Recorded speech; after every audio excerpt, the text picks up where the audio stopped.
นอบน้อมบูชาพระพุทธเจ้าพระธรรมพระสงฆ์นอบน้อมบูชาหลวงปู่ชาซึ่งครบรอบมรณภาพของท่าน 24 ปีในวันนี้การที่พวกเรามีศรัทธาเนี่ยมาถึงวัดหนองป่าพงเนี่ยเมื่อมาเคารพบูชาโดยมีพระอาจารย์ชาคิโนนี้เป็นผู้ที่นำพวกเรากลับมาหาครูบาอาจารย์ของท่านนั่นก็คือหลวงปู่ชาผู้ให้แสงสว่างในชีวิตของท่านก็นำพวกเรานั้น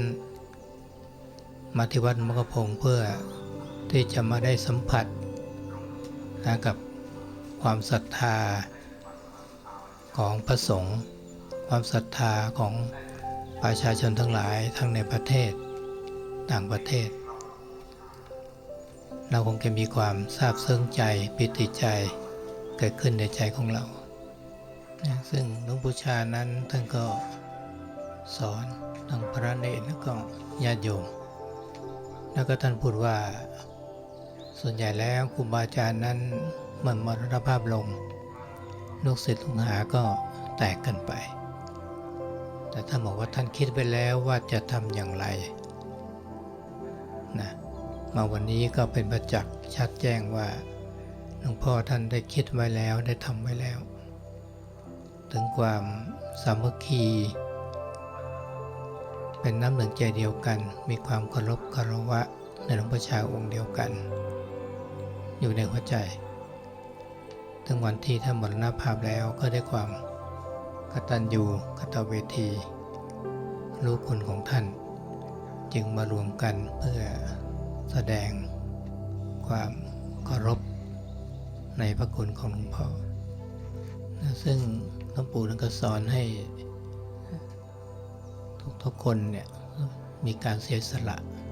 ในความเห็นแก่ตัวเพราะคนธรรมชาติของคนเราเนี่ยก็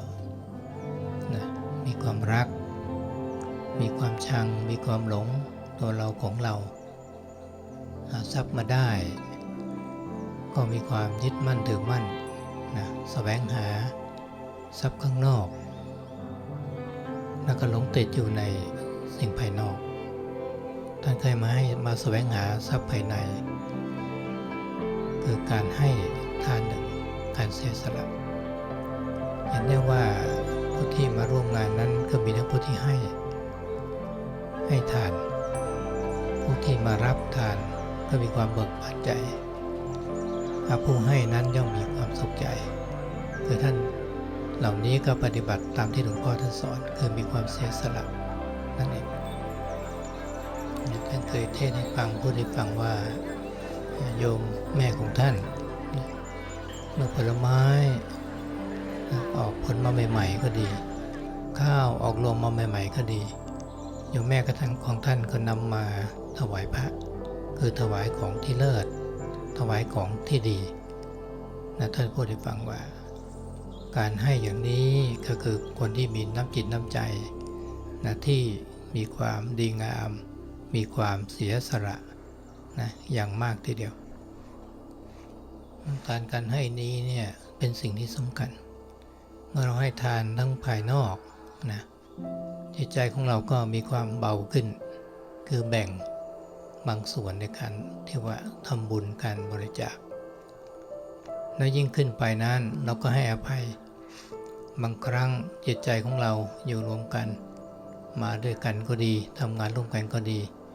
มีอะไรกระทบกระทั่งในจิตใจของเราท่านก็สอนว่าก็ให้อภัยซึ่งกันและกันแม้พระสงฆ์อยู่ในที่นี้ปฏิบัติท่านก็สอนว่าให้เจริญจิตเมตตาให้อภัยกันเพราะการให้นี้เนี่ยประกอบด้วยใจที่มีเมตตาเมื่อใจมีเมตตาเป็นธรรมที่อยู่ในใจของเราแล้วนี่การปฏิบัติภาวนานั้นก็จะเป็นไปได้โดยง่ายเพราะพื้นฐานใจของเรามีจิตใจที่เสียสละมีเมตตาธรรมการรักษาศีลของเรานั้นจะเป็นศีล 5 ศีล 8ก็ตามโอกาสที่เราทำได้ก็จะรักษาด้วยความบริสุทธิ์เพราะมีพื้นฐานของใจที่ประกอบไปด้วยเมตตาวัดหนองประพงนี้เมื่อมีปัจจัยกล้าอะไรเกิดขึ้นมาก็มารวมกันท่านก็จะแจกแบ่งหรือว่าให้พระสงฆ์ที่ได้รับมอบหมายก็แจกแบ่งให้ทั่วถึงกันในบางครั้งมีอาหารน้อยและเป็นบางวันหลวงพ่อท่านเองท่านจะตักเอาไว้นิดหน่อยเองท่านทำเป็นตัวอย่างให้เราดูนะท่านก็บอกเอาอาหารนี้ไปแจกแบ่งกันให้ทั่วถึงให้ถึงสมณเณรให้ถึงพระเขาน้อยๆด้านหลังด้วยนะท่านเมตตาเป็นอัปปมัญญาเสมอกันไปหมดท่านทำทั้งว่าสอนเราในการกระทำไม่ได้สอนเพียงแต่คำพูดนะท่านจึงเป็นผู้ที่มีเมตตาทั้งสงเคราะห์ลูกศิษย์ลูกหาด้วยปัจจัยสี่แต่สิ่งที่สำคัญนั้นที่วัดหนองประพงก็เป็นความการอยู่ที่เรียบง่ายแต่ที่สำคัญภายในนั่นก็คืออาหารของใจก็คือธรรมะนะพระเจ้าพระสงฆ์นั้นก็อดทนจะยากลำบากก็ใช้ความอดทนในการเป็นอยู่แต่ก็ไม่มีความหวั่นไหวเพราะว่าตั้งใจที่จะมาฝึกปฏิบัติหาธรรมะซึ่งก็ท่านก็ให้โอกาสอยู่เสมอในการสอนธรรมะทั้งในเวลาที่เหมาะสมพอสมควรในตอนกลางคืนหรือในวันพระท่านก็จะเทศน์อบรมพระเจ้าพระสงฆ์แล้วก็ญาติโยมอยู่เสมอไม่ได้ขาดนั่นในบรรปลายชีวิตของท่านเมื่อท่านเริ่มเจ็บป่วยขึ้นมาท่านก็วางรากฐานมาแล้วชาวบ้านที่หน้าวัดหนองประพงหรือว่าบ้านพงสว่างตอนเย็นท่านให้ชาวบ้านนั้นมาสวดมนต์อยู่หน้าวัดหน้าประตูวัดเนี่ยนะบางครั้งหลวงพ่อท่านก็จะออกมาญาติโยมก็มานั่งสวดมนต์ตอนนั้นก็อาตมาติดหน้าติดตามหลวงพ่อท่านมาก็มี10 กว่าคนนะเท่านั้นเองแต่วันนี้เราเห็นว่าเรามาสวดมนต์กันนะเป็นหลายพันคนทีเดียวจากที่ท่านให้ญาติโยมมาเป็น10 กว่าคนเองที่หน้าวัดก็เป็นของอัศจรรย์ทีเดียวท่านสอนเรื่องให้พวกเรานั้นงามในเบื้องต้นนะก็คือการให้ทานและก็รักษาศีลตอนที่เราปฏิบัติให้จิตของเรามีความสงบเมื่อมาวัดหนองประพงแล้วก็สถานที่ที่สงบถึงเราจะมาอยู่กันจำนวนมากแต่ทุกคนก็มีความตั้งใจก็คงได้รับรสของธรรมรสของความสงบได้นะพอสมควรท่านก็สอนให้เรามีความคิดเห็นที่ถูกต้องดีงามหรือว่ามีปัญญาที่จะเข้าใจหลักของการดำเนินชีวิตและก็ในหลักของการเรียนรู้ธรรมะท่านก็สอนเข้ามาที่ใจการเข้ามาที่ใจให้เกิดความรู้เกิดความเข้าใจเกิดความเห็นแจ้งในธรรมะแบบท่านเป็นสอนแบบเป็นอาจารย์เป็นแบบเซนนะแบบเซนทีเดียวที่เข้าไปในหัวใจให้เข้าใจในธรรมะสั้นๆแล้วก็ง่ายๆแก่พระสงฆ์ก็ตามญาติโยมที่มาเรียนรู้ก็ตามถ้าเราหลงรักไปท่านก็จะเทศให้เรารู้จักนะอย่าไปหลงไปอย่าไปชังไปนะอย่าไปกลัวเพราะว่าอะไรเพราะเป็นเรื่องของตัวตนท่านจะสอนให้เราละเรื่องตัวตนนี้ให้ได้ให้ใจเราปล่อยวางจากสิ่งที่เรายึดมั่นถือมั่นคือรูปแล้วก็นามสอนให้พิจารณาในสิ่งทั้งหลายซึ่งเป็นวัตถุนะสิ่งของทั้งหลายเนี่ยท่านก็สอนให้เราเข้าใจในความเป็นนะอนิจจังไม่เที่ยงใช่ไหมมีแก้วใบหนึ่งเราใช้อยู่ท่านก็พิจารณาเห็นว่าแก้วใบนี้มันแตกแล้วนะเป็นธรรมะแหละหรือชีวิตของเรายังอยู่นี้ก็พิจารณาว่ามันตายแล้วง่ายๆอย่างนี้ท่านไม่ได้พูดในเรื่องปริยัติอะไรพูดให้พิจารณาอย่างนี้ทุกวันว่าแก้วใบที่เราใช้อยู่มันแตกลงไปเราก็ไม่ทุกข์เพราะเรารู้แล้วว่าแก้วใบนี้มันจะต้องแตกถ้าพิจารณาได้อย่างนี้เรียกว่านะมีปัญญาเกิดขึ้นปัญญานี้ก็จะมาช่วยแก้ใจของเราที่มีความยึดมั่นถือมั่น ใจของเราก็จะปล่อยวางได้นะก็จะไม่ทุกข์และเมื่อพวกเรานี้ปฏิบัตินะในขั้นฐานแล้วก็รักษาศีลแล้วก็เจริญสมาธิภาวนาโดยการพิจารณาก็ได้ถ้าเราไม่ได้ดูลมหายใจเข้าออกเราอาจจะนั่งหรือนอนอยู่แล้วก็ทำจิตนิ่งๆทำใจว่างๆยกข้อธรรมะมาพิจารณาแล้วก็เข้าใจอย่างท่องแท้ว่าปัญญาก็เกิดขึ้นเราก็จะปล่อยวางในอารมณ์ทั้งหลายในใจของเราทั้งหมดได้นะจิตใจก็จะว่างท่านจึงสอนมาอย่างนี้แหละคือว่าเราเห็นตนก็คือว่าเห็นตนว่ามันไม่ใช่ตัวตนนี่แหละคนเห็นตนแต่ถ้าเราเห็นเป็นตัวเป็นตนอยู่นะอันนั้นเรียกว่าคนมันหลงตนท่านก็สอนกันมาให้เราเห็นความเป็นจริงว่าไอ้สิ่งที่ว่าเป็นเราเป็นเขาอย่างนี้ที่เราหลงอยู่มันไม่ใช่ตัวไม่ใช่ตนนั่นนี่แหละคนที่เห็นตนที่แท้จริงในการปฏิบัตินี้ให้พวกเราได้มีความมั่นใจเรามาเห็นแล้วมาปฏิบัตินะมาพบกับคำสอนของหลวงปู่ชาละโดยมีท่านพระอาจารย์ชาคิโนนะครับเป็นผู้นำให้เรามีความมั่นใจว่าที่เราดำเนินทางอยู่นี้เป็นการแสวงหาที่ถูกต้องส่วนใหญ่คนในโลกแล้วแสวงหานะสิ่งที่ไม่มีสาระแก่นสารสิ่งที่ได้มานั้นเขาเข้าใจว่าจะเป็นเราและของเราแต่แท้จริงนั้นมันก็ไม่มีอะไรเป็นของเราแต่ที่พวกเรากำลังแสวงหาอยู่นี้แสวงหาในความเป็นจริงแสวงในความเป็นพุทธะที่จะเกิดขึ้นที่ใจจิตใจของคนธรรมชาตินะของความหลงก็หลงรักนะหลงรักในสิ่งของภายนอกก็ดีหลงรักตัวเราเองรักคนอื่นก็ดี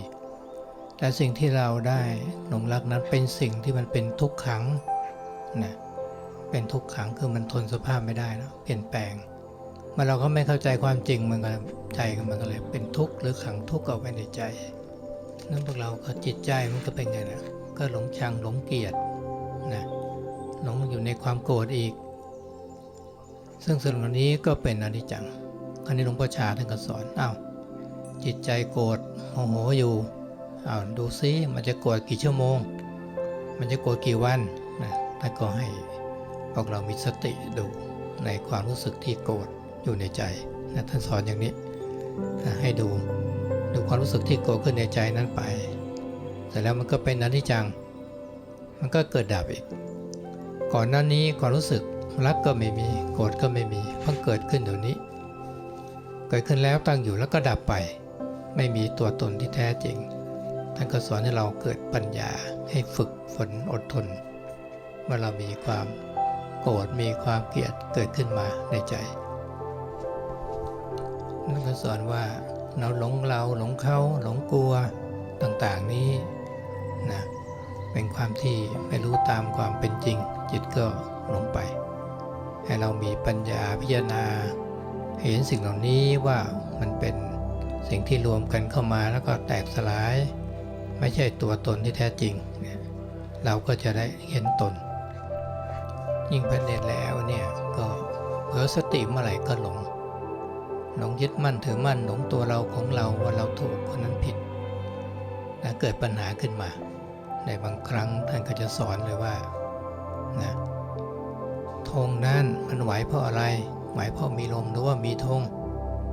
ท่านก็สอนว่ามันไม่มีลมนะธงจะไหวไหมธงนั้นมันไหวเพราะว่ามีลมมันพัดใช่ไหมถ้าไม่มีธงล่ะธงนั้นจะไหวหรือเปล่าถ้าบอกมันไม่มีทั้งธงไม่มีทั้งลมก็คือไม่มีตัวมีตนไม่มีความยึดมั่นถือมั่นพระเนรพระสงฆ์ก็เข้าใจก็ว่าแก้ทุกข์ในจิตใจแก้ความยึดมั่นถือมั่นในจิตใจซึ่งบางครั้งพวกเราจะมีความรู้สึกอย่างนี้ก็ให้เราได้มีปัญญาพิจารณาว่าทุกอย่างมันเป็นความว่างใจเราจะสงบเนี่ยท่านสอนตั้งแต่ในเบื้องต้นในทานศีลสมาธิแล้วก็ปัญญาแล้วก็สอนแนวปฏิบัติให้ญาติโยมทั้งหลายนั้นก็มีความเพียรให้มีความตั้งใจบางทีท่านก็ถามนะว่าท่านสอนมา25 ปีแล้วที่วัดหนองประพงเนี่ยครบรอบ25 ปีมีใครบ้าง ที่จะถือศีลห้าตลอดชีวิตนะท่านก็บอกญาติโยมก็มองหน้ากันนึกหลักกันไปถ้าบอกว่าที่ท่านสอนออกมานี้ถ้าตั้งใจปฏิบัติ25 ปีแล้วเนี่ยนะถ้าตั้งใจจริงๆท่านบอกจะต้องเข้าใจในธรรมะอย่างแจ่มแจ้งพวกเราก็ได้ปฏิบัติตามอาจารย์ยากิโนก็คอยตั้งใจนะว่าเมื่อมีผู้น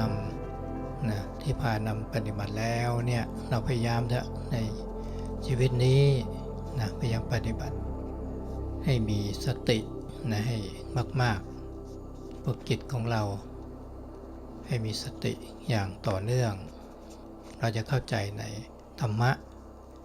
ขึ้นเรื่อยๆนะทีละน้อยจนเข้าใจอย่างแจ่มแจ้งในที่สุดแล้วก็เล่าเรื่องทั่วๆไปให้ฟังบ้างเนาะวันนี้เราก็เห็นว่าคนมามากพระเนรก็มากก็มาแล้วก็รบคารวะหลวงปู่เนี่ยแต่ว่าหลวงปู่ที่ท่านต่อสู้มาเนี่ยนะสถานที่บริเวณนี้ตอนอาตมาเข้ามาบวชเนี่ยยังไม่ได้ซื้อนะเป็นยังมีบ้านคนอยู่หลวงปู่ท่านก็มาซื้อที่แปลงนี้ขึ้นมาแล้วก็ปลูกต้นไม้อาตมายังทันอยู่เลยปลูกต้นเล็กๆเนี่ยอาตมาไม่จะต้องชายเนี่ยยังทันมาร่วมปลูกต้นไม้เล็กๆเนี่ยชาวบ้านมีบ้านตรงนี้ก็ซื้อแล้วก็ย้ายออกไปที่เราตรงนี้ฟังก็คือว่าหลวงปู่ชายเองก็โดนว่าเหมือนกันเขาว่าหลวงปู่ชาเขาว่าท่านเป็นพระอรหันต์หมดความโลภโกรธหลงแต่ทำไมอยากได้ที่ดินเยอะๆนะรอบวัดหนองกระพงข้างในไม่พอเหรอนะ90 กว่าไร่แล้ว98 ไร่ไม่พอเหรอซื้อต่อไม่ต้องนะ200-300 ไร่ข้างนอกเนี้ย